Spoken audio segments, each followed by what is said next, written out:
Testing, testing, testing. Can you hear me? Can you hear me? Can you hear me? Can you hear me? Can you hear me? Can you hear me? Can you hear me? I think my phone's dried out from yesterday.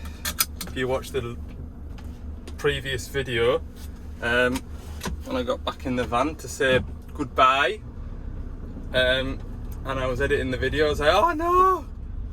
The audio's gone all funny. Yes. Must remember to keep my phone out my pockets during very wet periods of rain. Thursday morning, sun is just about shining. South Lakes today. I've got a 420 CVT to go and service. It's a big service. Right then. 5 to 11 now. God. This is me for the next 4 or 5 hours. We're here at the Windy Mountain. First job. They're cleaning there. Must be a year since I last wore these. I think they've only been worn twice. Put some dry boots on. Start the days we mean to go on. Staying dry, that is. But I better start it up. It doesn't look like it's been running all morning. Here's why I don't like wearing lace-up boots, right? I put my boots on and I've just realised I need to put a boiler suit on. So I'm going to have to take my lace-up boots off now. Slip-on boots. Wouldn't even batter an eyelid, would you? Damn it. Alright. Here comes the rain. Fells have all disappeared. Oh, you got water on the screen. Keep this phone dry today. Engine oil's coming out. We'll do the engine oil filter. Spinner filters to do. Every filter's to do. It's gonna be a long day. Engine oil filter's done. What else have I noticed so far? I'm just about to set that off to drain, but aircon belt is missing teeth, so that's about 100 hours off departing the handing its notice in anyway, so we'll get one of them ordered and sent out. I'm sure they're capable of fitting that one. Really easy, look. Right, put this in here, let it drain out, and then go and do the fuel filters, come back around and do this one. Ah! Blue sky! Air filter's done. Fuel filter's done. Still trying to rain. Right, I'll take this spinner filter, strip it and clean it. Fingers crossed to put an element in there, because that'll make my life so much easier. Hooray! Looked after myself the last time I serviced this. One element out. Give that a bit of a wipe up and flick the new one in. Must remember, sometimes even though I do have a new one, I get that carried away with cleaning it up. I think I'll just nip it back together, throw it back in the machine, and then when I come to get the last filter out the box, I realise that that cardboard bit has been neglected. Done. That's the engine service complete. Start to make our way forward now. I'll set the engine oil pumping in. Pop him in there. Make sure it spins. And put the lid on it.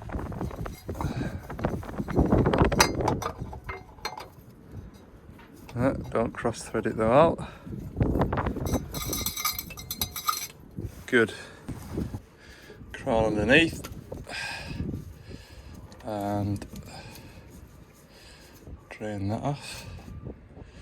That's the transmission, FYI, for your information. One of these drive shafts in here to grease as well, but I'll do that when I come back under here to turn off that tap. We'll also have the axles to do. I thought I was going to need that. The new shovels that have that style of thing on. Right, we've got my brakes here. Get some engine oil put into it.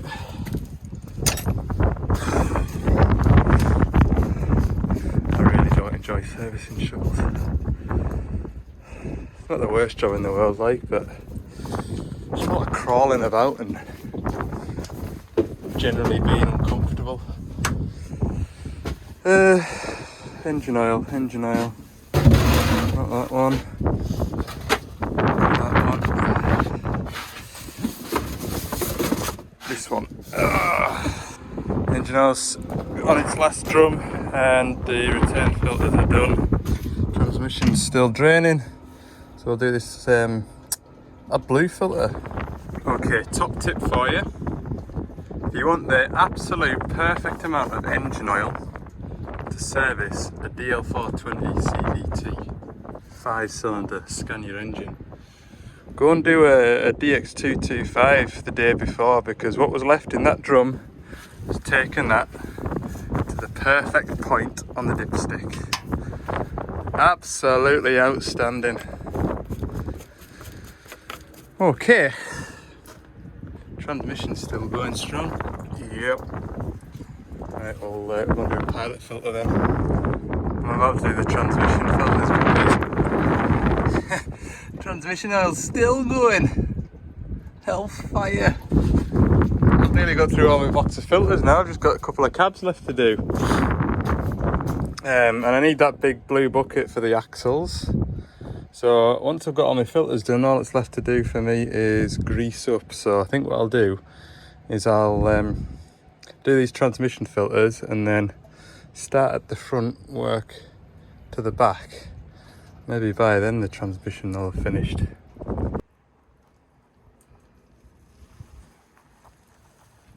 Nearly finished. Woohoo. That's empty. That's full. So that's 20, 40,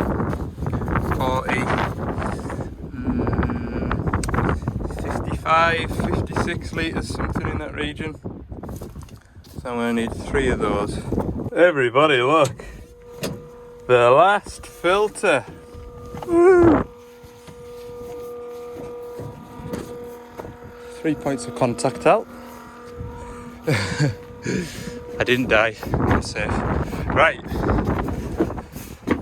Oh, that's the first 20 litres back in the transmission.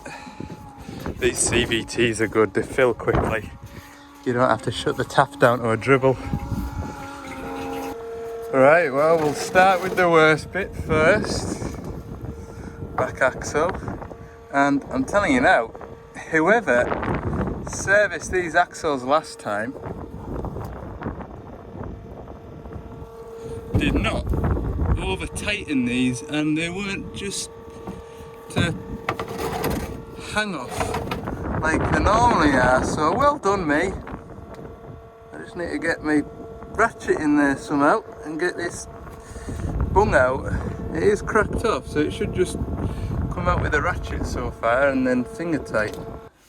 So the back axle drained and transmission has finished filling, I think. No, the batteries ran out. I'm gonna go and put a new battery in, that's what I was about to do. I'm getting on really well, like really well, and I think it's more the weather pushing us on really, because I'm like, it's still dry, let's just get this done before it rains. It's still dry, let's just get this bit done before it rains. And so yeah, it's about 1:30, 1:45 now. But I've hit a pothole. Things were just going too well. Nothing major, but what we do is we use this Class AgriShift, which is like a transmission oil, GA12 it's called. And when we put it in these axles, we put an additive into it called anti-squawk fluid, and it does what it says on the tin. We have a litre bottle, and we put 1/2 litre in the front, 1/2 litre in the back. Never any problems. I've been using it for 6 years now. But that anti-squawk fluid, normally my parts man puts it in a box here. Got to the bottom of my box and it's not there. So the anti-squawk fluid that we use is Agco stuff, and there is a Massey Ferguson dealer about 15-20 minutes from here, so I'm hoping the parts man phones me back soon with some good news that they've got a bottle on the shelf. Ta-da! let's go and get me some anti-squawk fluid. There we go. Got 2 bottles, I only need 1, but I should maybe keep that on the van. I might keep that on the van, in case such occasion arises again. Hey, tell you what I've just seen. There's a 516 there. There's 728. I think that's the first time I've ever seen a real life 728. Right, let's get out of here. Somehow. It's a tight little spot, like. Not unless you're meant to park up here in the car park. Have to walk? I'm walking. Ooh. Some masses there. Never been a massy person, but never had opportunity to have a go on one either. Okay, that's the day out. That's the little road trip finished. Head back to the shovel. Okay, finish what we started. I can't tell you enough how much I enjoy using that oil pump. I nearly said water pump then. An absolute treat, that is. Get one. If you're on the fence, get one. Brilliant bit of kit. That's what I've made up. This is 3/4 fuel hose, 3/4 fittings, bearing in mind that I'm using flat face couplings and the input and output fittings are 1/2 inch BSP, just so I'm not strangling the pump, keeping everything 1/2 inch, if that makes sense. It's a grand job. I'm only saying this because I get so many questions asking what it's like. It's just fantastic. Back axle done, front axle done. I had it running there just while the back axle was filling, and I noticed a lot of water pouring out of it. I thought, hellfire, what's going on here? Where's my torch? It wasn't water, it was AdBlue. Is AdBlue classed as an environmental disaster? I don't know, but it was fair pouring out. So I've just pulled the filter housing off. Couldn't see out wrong, so I put it back together again. I'm sure this had an AdBlue leak before. Yeah, it's crusty around there. Anyway, just had my airline on it, blowing it all down and start it up again, see what happens. Well, it ain't leaking now, so that's a good thing. That them tyres cool. They're half chunky.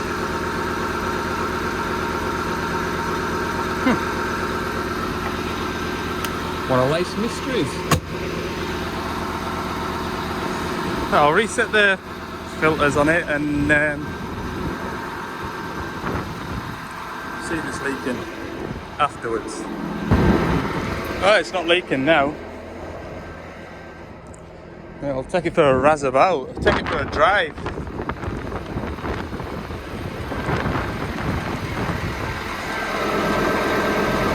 Perfect.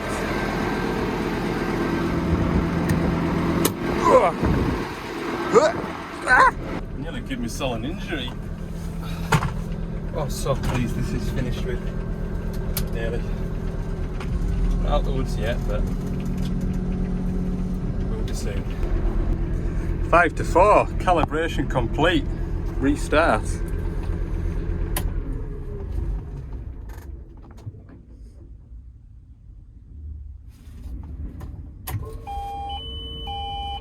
Go and take it for a razz round again, see if I can feel the difference. It was pretty smooth already, to be fair, like.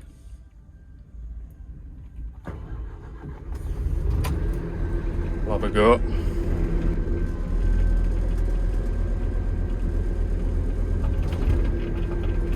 And then we'll go into electric steering because it's just cool. Well, yeah, to be fair, it's a lot steadier. Taking off.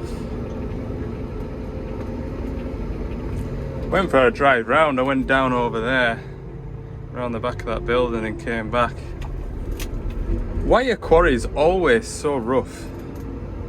Like, they've literally got piles of stone to fill in potholes. There's no excuse for it whatsoever. This is the best bit of the whole quarry, this yard here. You can nearly get up to full speed and stay in the seat, nearly.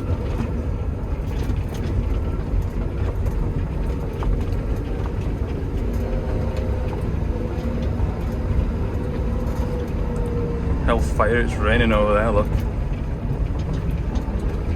Oh, dodged that one, only just. Not sure if that one's going to catch us or not though. Wind's kind of coming from behind that hill over there, so you don't get to see what it's going to do. Yeah. We'll park up and go home, I think. 4 o'clock's late enough to be finishing, in it. Would have been about 3:30, 3:15 if I hadn't had to go for them bottles of squawk fluid. Never mind. Not the end of the world. Like, I probably could have got away with just putting the oil in on its own, and then next time I was back down here, just nipping in and popping this stuff in, but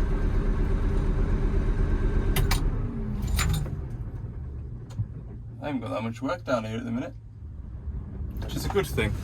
Once you get off the M6, it's just a terrible road. Terrible road. Okay, we'll see you in the morning. Friday morning. Welcome back. Not that you really left. Yes, first sand quarry of the day. Hopefully not the last. I've got a 420 down here that starts but doesn't move. So I'm coming to take a look at it, and then hopefully I'll get to my other 420 in my other sand quarry that does move at the minute but needs a joystick. So yeah, this one phoned in about an hour ago. I was just about to leave the house, so I've still got all the oil on the van from yesterday, which I don't really like doing. I like to come to these jobs with an empty van, empty mind. Anyway, let's see what we can find. Okay, first of all, verify the faults. Might be multiple. That's the one there, that's the problem. VC0003-11, vehicle controller number 3. No talkie. I think these are the engine warnings that are permanently on the machine at the minute.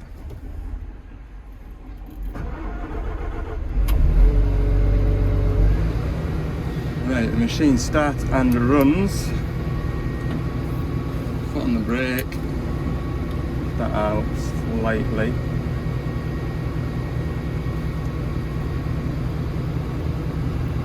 It's not seeing that joystick there. Forward and reverse on here. It's not seeing that. And I know this driver doesn't use this, but got nothing on here either.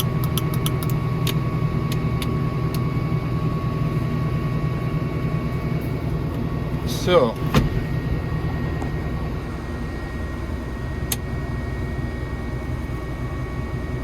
that bucket back down. Yes, we'll check some fuses first. Feels like deja vu, this. Right, transmission controls are 15 amp on this one. Looks like it is that one there. We have continuity through the transmission fuse. Right, because it's a vehicle controller fault. Check the CAN network resistance. 60 ohms. So that's okay.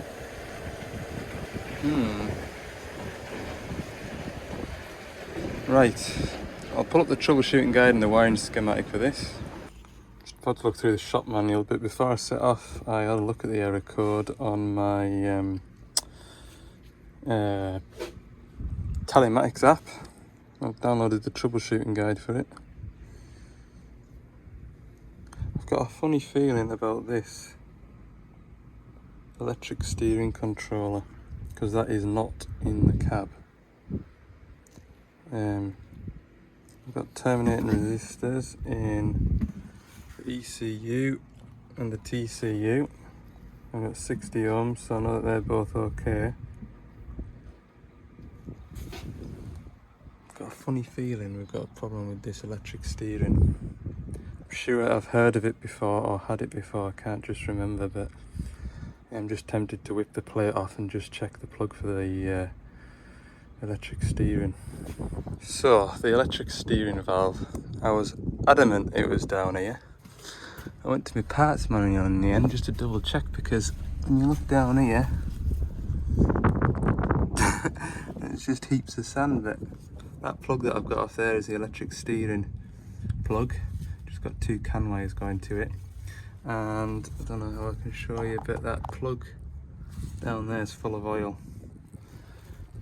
So probably from that. Looks like it's one of an O-ring. So I've disconnected it for now. It's a bit of a nightmare getting your hand on it. I'll just fire it up and see what errors are present. Clean the plug out for the electric steering controller.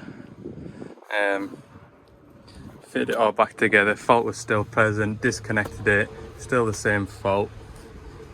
And then I remembered who I'd spoken to about it, and it's a slightly different problem to what I remember, so discarded that. So I'm just on now with checking. I've got power to my transmission controller, so I'll turn the ignition on.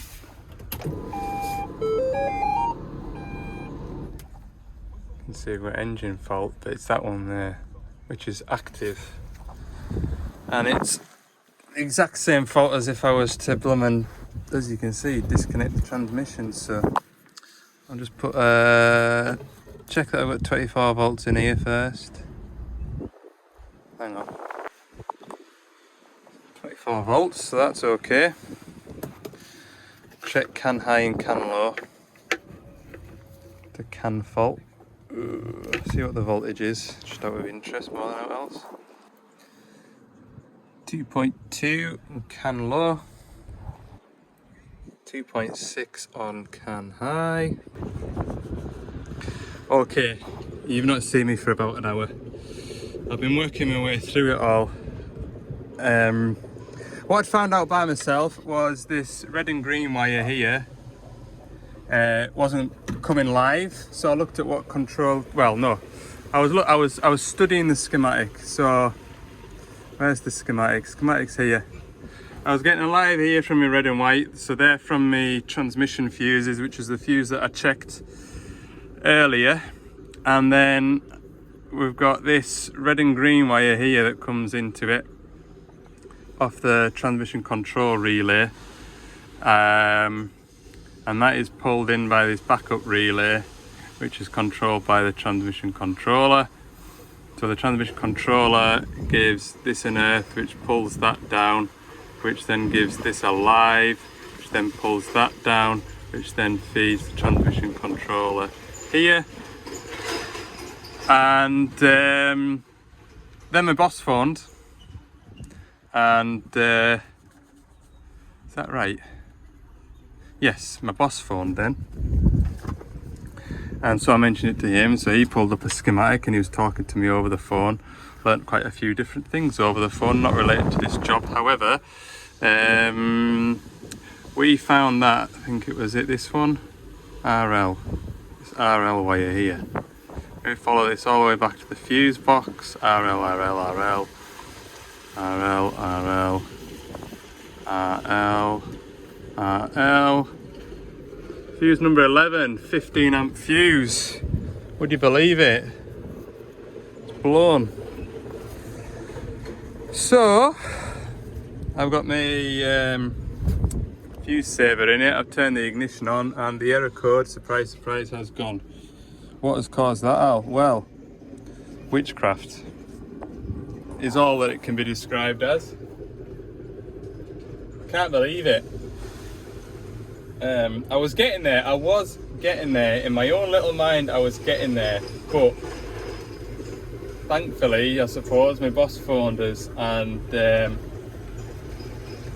he kind of gave me a gentle push in the right direction. So there we go. This should start run and drive now, as it did before, but what's caused it, we're not sure. That fuse feeds everything. Any transmission control in here it feeds.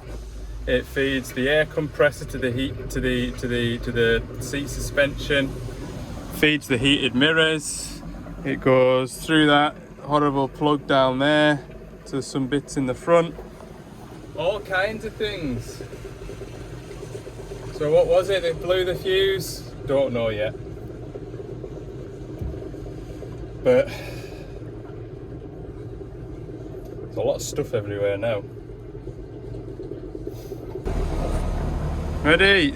Foot on the brake. Forward and reverse is now available on the dash. Into forward. Into reverse. That 15 amp fuse, I'd love to know what it was. The only thing I can think of, was it cold this morning? Was the electric mirrors put on? No idea. It wasn't the usual operator of the machine that was on it this morning. Don't know, but normally by now I've had 2 coffees and I haven't, and it's 11:30. So I'm gonna have my coffee and then put this CAD back together. Let it go back to work and go and get that other 420 rounded up, I think. This is a shovel that I did the transmission output chassis on. Still dry. Hooray! I've fixed something. I'm just taking it for a little run. Remember yesterday, the contrast is incredible. Do that down a bit. What was I going to tell you? I'm not going any further down there because I'll end up on a main road. Will I turn around on that bog there? Yes. Can't get these big things stuck, surely. Speed and power. I'll show you this road into here, look. While I've been working away on this, there's been a dozer scraping this road, filling in the potholes. I can go flat out down here and not get booted out my seat, look. That's how it should be. Yeehaw! There's a speed bump here though. Stop idiots like me. Flying into the weighbridge.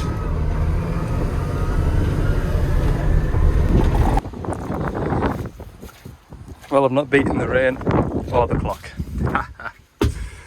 Oh dear. Maybe I should have saved this job for Monday, but just want to get this out of the way, and then whatever I'm doing next week is all going to be fresh work. So on Monday morning, all the jobs I've done this week are cleared out from under my feet. That's the mindset. Right, gloves on, boiler suit on, get a tray, screwdriver, rip this thing apart. Right, cab's all stripped out, or as much as I need it to. This is more for my benefit than yours.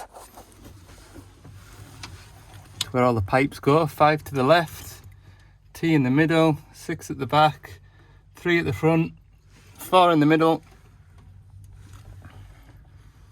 and then these 3 don't have numbers. Anyway, I'll go and get my cable ties. And my 22, 21, 19 spanner. Zzz. Need to take the air out of the tank as well yet.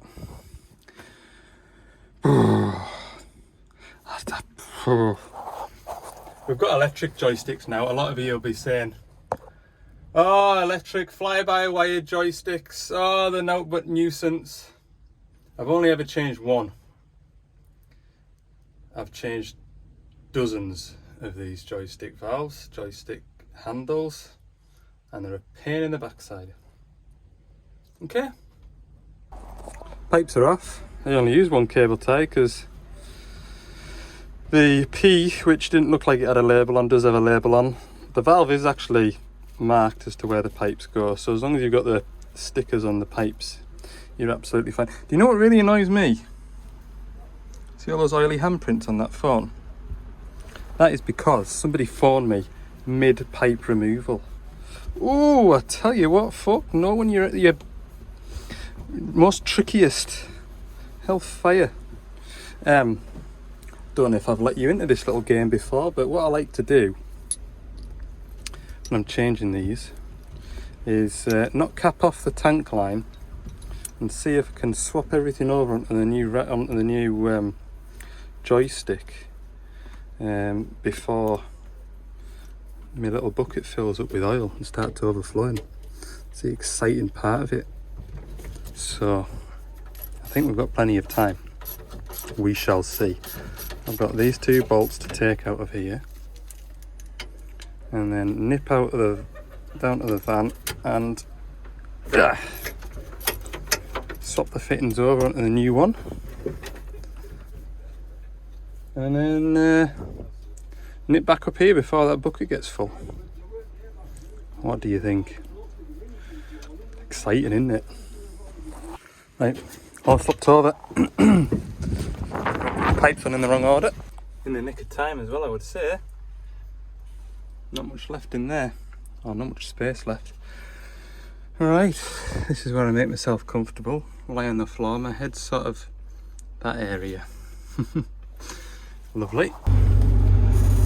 Well, it started with the joystick plugged in, so that's a good start. I honestly haven't touched anything else other than start it. Bucket goes up, goes back, empties, good. Park brake off, push the back of the joystick, middle button, and reverse. Oh, you absolute tinker. Why isn't that working? Oh, huh? Oh, wrong button.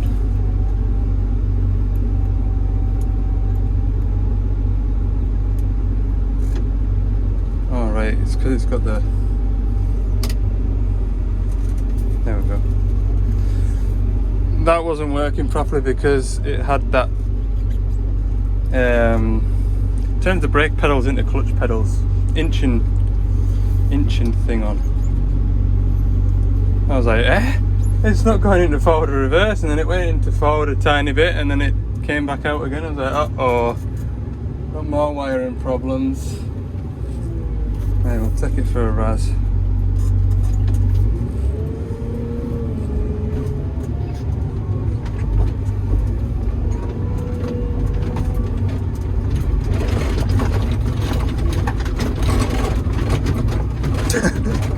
Another bumpy quarry. It's different in here though, isn't it? Because it's sand, so you can't really.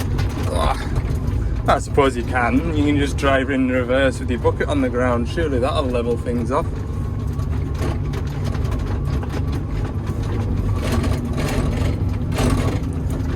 Anyway, the bumpier the better, because if I've got a wire that's touching the chassis, it's going to touch it while I'm juddering about. But it ain't doing luck.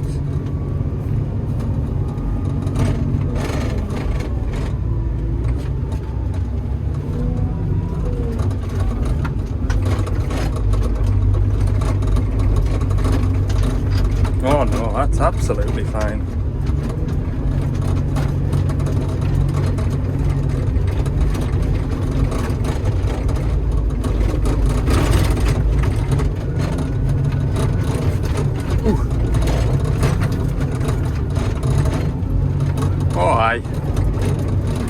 flying. Ah, good, that's the end of my day now. 4:10. If that clock's reading, no it's not. That clock's reading 17 minutes past 3. 18 minutes past 3 on that clock there, but it's actually 2 minutes past 4. 5 o'clock finish on a Friday, just as it should be.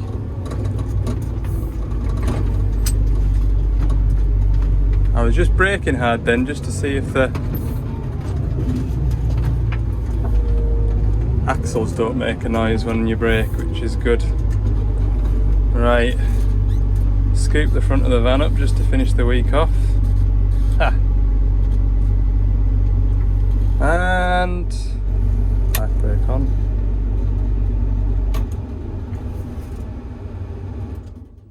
Home time. Thanks very much for watching this video. If you've enjoyed it, please let me know by clicking the like button.